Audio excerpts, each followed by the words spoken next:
Uşağın danışığını inkişaf etdirmək üçün loqopedlər təsadüfi üsullardan yox, elmi əsaslı texnikalardan istifadə edirlər. Bu texnikaların məqsədi beynin dil şəbəkəsini aktivləşdirmək və düzgün nitq əlaqələri yaratmaqdır.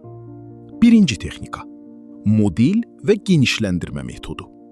Loqoped və ya valideyn uşağın dediyi sözü təkrarlamır, onu inkişaf etdirir. Məsələn, uşaq top deyirsə, bəli, qırmızı top yuvarlanır deyilir. Bu beyinə qrammatik struktur öyrədir. İkinci texnika: seçimlə ünsiyyət. Uşağa açıq sual deyil, seçim verilir. Su istəyirsən, yoxsa süd? Bu cavab vermə ehtimalını artırır və danışığı aktivləşdirir. Üçüncü texnika: pauza strategiyası. Uşaq nəsə istədikdə dərhal cavab verilmir, qısa fasilə yaradılır.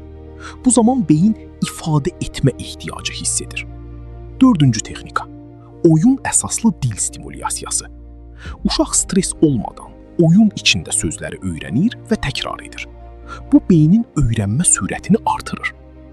İlmi olaraq bu texnikalar beynin neyroplastiklik xüsusiyyətini aktiv saxlayır. Yəni yeni sinir əlaqələrinin yaranmasına kömək edir. Ən vacib məqam budur.